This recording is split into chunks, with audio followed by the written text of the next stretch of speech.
いるんだろ、元13機関。元？随分な言われようだな。だってノーバディを引き連れてるのは元13機関だろ。ああ、新13機関ってのにも入ってるのか。私は新13機関のマールーシャ。あえて久しぶりと言わせてもらおう。そら。久しぶり？知ってる？お前の記憶になくても私はお前のことをよく覚えている。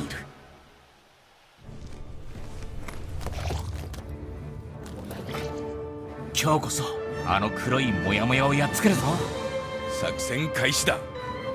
ワン、ツー、待て。真心込めて脅かします。危ない。あいつらは一体誰だ？わあ、まずいよサーリー、こんなとこ見られたら。こんにちは、俺は空だよ。君は人間を見ても平気なんだね。マイクはザス違うよブー、俺がマイクだよ。マイクはザス俺はサリーで、こいつは知ってるって、マイク・ワゾースキーだろ。はっ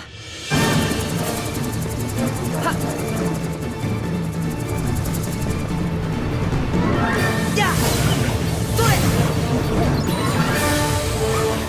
はっやっ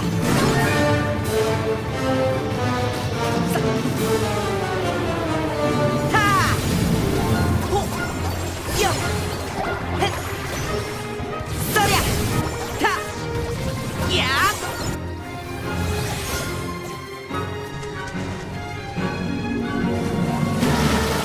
それはったや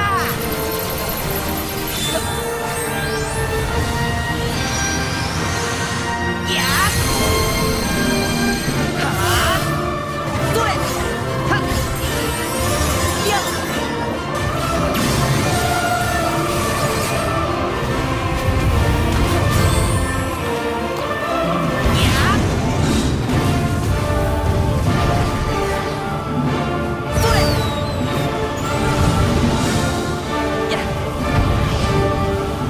っ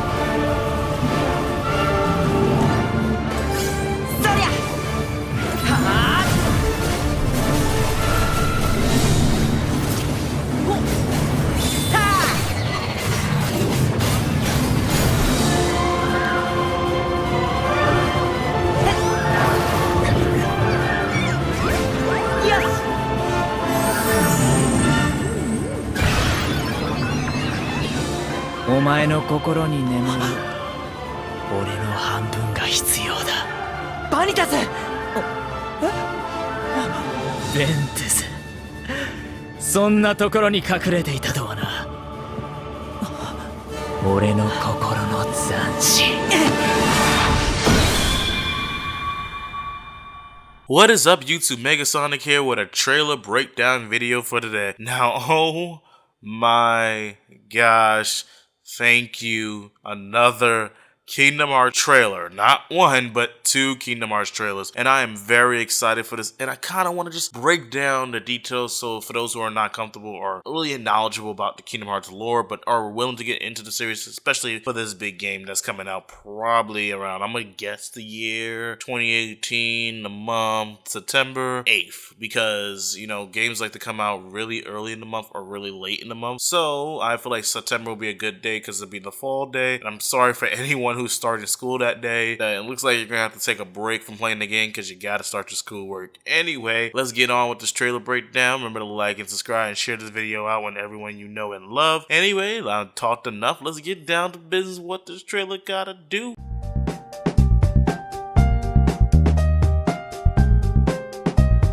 So the first thing I want to talk about in this trailer is Marluxia coming back, which is, oh my god, whoa, look at that graphics. Ooh, he looks luscious. But let's talk about Marluxia's idea. So he comes to Sora and them while they're in Tangle's world, and he wants to ask them, hey, I'm not a has-been. I'm part of the original organization. And for those who don't know, who have never played any of the side games or Chain of Memories, who have skipped it, Chain of Memories is kind of important to the overall plot, so you should technically play that. But Marluxia pretty much betrayed the organization and Xehanort. So instead of, you know, he wanted to have his own group instead of just having being a pawn for Xehanort like the organization ended up being. This also means one thing I see a lot of people not bringing up is that Luxury and some of the other members of that team will be making their comeback. Now, if you guys played 2.8 or 3, like, you know, 3DDD, you know, Dream Drop Distance, those characters did make their return. Luxury, I don't know if she made her return because, well, it makes sense because her nobody was destroyed, so it means that she has to come back. But Marluxia is trying to convince Soren and them to kind of join their cause, but he necessarily does not remember that their memories were erased of that event, so they don't know. So that means that Sora's memories of Chamber Memories will be brought back to him in some shape or form, similar to how the memories of Roxas during 3x50 Days Over 2 was seeped into him during Dream Drop Distance. Now, that's very interesting because Marluxia's back, because we've seen this Heartless in the other trailers back in 2015, so now we see that he's full-fledged back. I think he'll be a more unlikely ally against Xehanort, but I do believe that he has his own nefarious plans because, you know, he's a sleeving, you know, sneaky asshole. Now let's get to the next part of the trailer. So the next part of the trailer goes to Monsters Inc. And yes, it's finally confirmed. A couple months ago, or a month ago, I believe, they were showing Monster Inc. World scans, and everyone was saying, is it real? Is it not real? They kept showing more scans, and people were like, is it real or not real? Personally, I was like 85% chance that this is real, but you may never know what people might come with these days, so keep in mind open when it comes to new Kingdom Hearts news. But now it is full-fledged here in our faces. There's no way around it. This is Monster Inc. And the one thing I like to talk about is Sora and the gang's design. Like, let's talk about this. Sora is some weird gray red hair monster who does change his color when he goes into different forms. Goofy, his eyes were the one thing people talked about in the previous scans a couple months ago, and they, you know, I see where they're going with the big googly eyes, so I'm okay with that. And Donald's one eye is so creepy it makes me uncomfortable, which Boo mistakens for Mike Wazowski's face, which I think is kind of racist, because just because he has one eye and just because Donald has one eye, that doesn't mean they look the same. Boo, you little fucking racist. But anyway, getting into the trailer, we see more of the gameplay. We see the Monster Inc. world. We see like the gigantic factory, and just looking at that proves the scope of the world size, because oh my god, you can literally jump from towering building, oh my god. And then we see like the new Keyblade transformation, which is like these claw hands. The Monster Inc., you can ride like the door rails and everything. It's just so luscious. I love it so much. But let's analyze this a bit more. Let's get into other parts of the trailer. We then kind of jump into the Tangle world, which we saw a couple years back, but we saw, you know, kind of gameplay. Now we're seeing the whole world as a more forest area, which I'm really happy for. I'm glad they're bringing back more of the Kingdom Hearts 1 interactions with the environment, such as swimming and climbing and all that jazz. And we finally get to see Tangle. We get to see Rapunzel doing her job of fighting people, beating people with her hair, which Suitamura and everyone said her hair is quite tough and able to knock Heartless around. Sora using his sort of wisdom form, I'm gonna call it wisdom form now, but we all know it's like a shooting form that kind of deals with projectiles, and we see him sliding around using magical abilities, like all different types of spells, as well as Ariel is back again. Now, the one thing everyone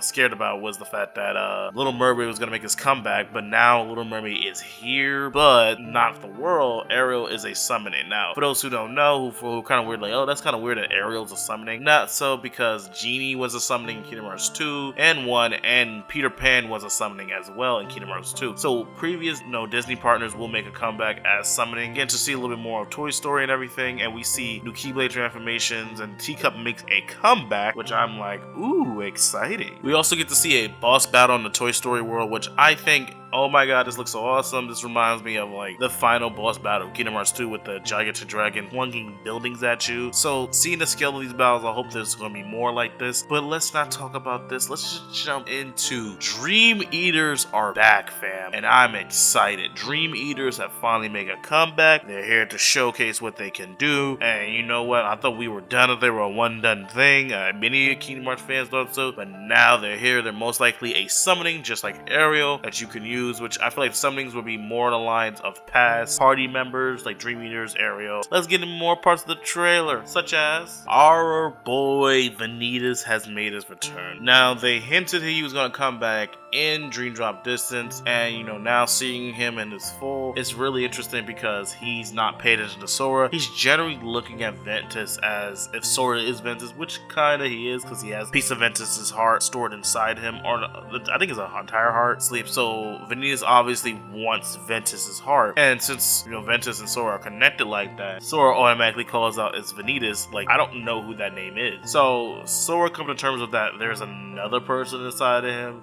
really will be a fun character moment that make him mature and realize that the world's very big and a very dangerous place, and the fact that you know you may be optimistic sometimes, but sometimes you gotta be like Riku, which I will get into the next trailer.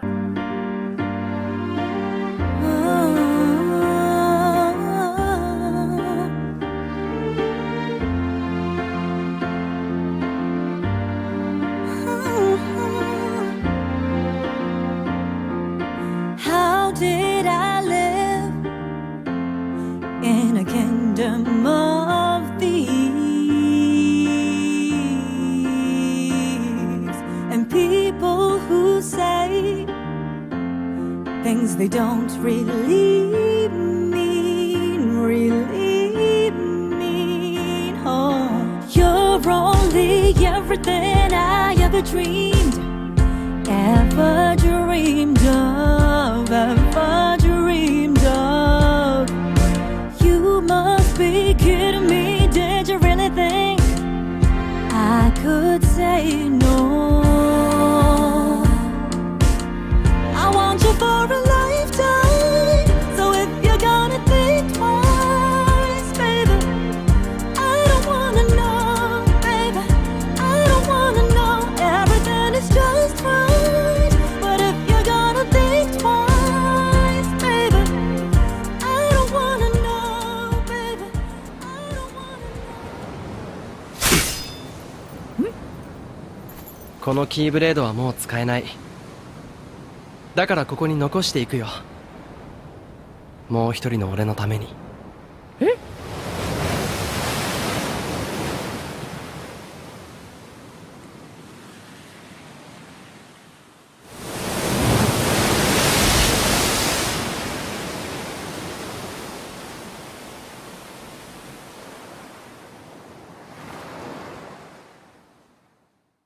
？So the second trailer goes to Utada Hikaru's new song Oath, or Don't Think Twice, I believe it's called. And then you go into like Riku and Mickey's new outfit. But let's talk about, so what they're showing generally is that the cleaned up animation, the cleaned up, because a lot of things we were talking about, like how Xehanort's face looked weird, how like, Xemnas and everyone else's, like all the human faces look kind of awkward and they need a lot of cleanup. But now we're seeing them clean up and fix pretty much their final versions. And we're also going into like more of the song to showcase, because this is the first time we've gotten a new Kingdom Hearts song in about 12 years, which is insane. Not even 12, probably 13 years. There's a whole story behind why she stopped doing the songs. It's mainly have to do with Disney and money problems and all that stuff. But that's all I want to talk about. Generally, the clips do show newer clips that weren't in the first trailer, such as Vanitas talking to the gang and the Monster Hunt gang. So I do believe that each world will kind of interact with each like Xehanort pawn or body or whatever. And I do believe the theories. Now, the one theory that was going around at one point in the Kingdom Hearts storyline was, is Vanitas a Xehanort? And I do believe so. He is a Xehanort, because it makes so much sense that he's such a good, like, even if you can't use him for the Keyblade, or for those who don't know how to really pronounce it, the X-Blade or whatever, it makes perfect sense for him to be a Xehanort, because he is a powerful Keyblade wielder. This dude is a badass. Like, I'm sorry, I hate fighting him, but I love fighting him at the same time. It's just annoying. But let's talk about Riku and Mickey's sort of Keyblade graveyard making, whatever they're doing. So pretty much the trailer shows a new outfit of Riku and Mickey. And for those who don't realize this, one of my friends brought this up, really interesting, is that they're taking the concept of Noctis's clothes, adding it to the Kingdom Hearts characters. So Riku and Mickey are wearing sort of a different version of Noctis's outfit, with the the joggers that come up to pretty much below the knee, with the boots and the jacket, the long over jacket with the shirt under it. Now that's something that they're working with Riku. Obviously you can see that it's like purple or blue blue pants with a lot of plaid. I feel like they're replacing the zippers with plaid everything. And we want plaid this, plaid that. You see, there's a lot less zippers, more form-fitting, more sporty, a lot more plaid. And the one thing that's interesting is that this is a big defining moment for Riku's character. So at the end of 2.8, we got to see Riku kind of leave and go search for Aqua, and this is where the last time we saw Aqua, near this this constant shore and everything. And the one thing he does is that we see Way of the Dawn, the Keyblade is broken, and he plants it on the ground, and he says, I'm gonna leave this for someone else, which is very, very interesting because who is he leaving this for? Now some people do speculate he's leaving it for Aqua, which I'm trying to go, why? Because didn't she already have Erika's Keyblade with her? But we saw that in the Kingdom Hearts first trailer back in 2013. But is that canon or not? I don't think so, but it's kind of weird how it might go. She probably found a way out, and they probably get there and they don't see her. One thing I want to ask is, I didn't know Keyblades can get broke. I feel like there was a time where Keyblade was broken, but I don't feel like Keyblades can break. So seeing that means they probably had a big battle. It broke the Keyblade, but Riku is putting this sort of side of himself, the darker side, to rest. Pretty much planting down his own demons, his old problems that he had back in the past that he's now over. He's planning it away to open a new future as a Keyblade master, leading his team to defeat Xehanort and leading to a brighter future, which I think Riku has gotten the best character development than anybody else in the series. Not Sora, not anybody. Sora is literally untouched. Riku is given some of the best character development, going from antagonist to straight leader, main protagonist, and showing that he is somewhat a better Keyblade wielder than Sora, in my opinion, when it comes to maturity. So I feel like Riku is just the best person at this point to lead the team when it comes to the charge against Xehanort. What is he saying to leave this to someone else? I think it's just a general meaning. I think he's generally just leaving his Keyblade away because he doesn't necessarily need it no more. He has probably a brand new Keyblade made, or he probably has a brand new power, or he just doesn't seem like he needs to have his regrets held him back. And I feel like him leaving that Keyblade is for the next generation to use, and I think that's just a beautiful way of showing it. Now guys, that's my whole breakdown of both trailers. Oh my god, this is just it's so much to break down. Kingdom Hearts 3 is just getting closer. Yeah, for those who are sitting there I don't know what the hype is about, it's literally we've been waiting for Kingdom Hearts 3 since Kingdom Hearts 2, and Kingdom Hearts 2 came out 2006 in America, March. It's 2018 February. Keep that in mind. 2018 February. It's been almost 12 years. Almost 12 years since it came out in America. And we've been waiting 12 years, more than a decade. People have died, people have had children, people have moved on with their lives, and now they're seeing a chance to kind of relive their childhood with this game series. I'm done. Megasonic out. Oh my god, it's just, I can't recover from all this information. Oh my god, I'll see you guys later.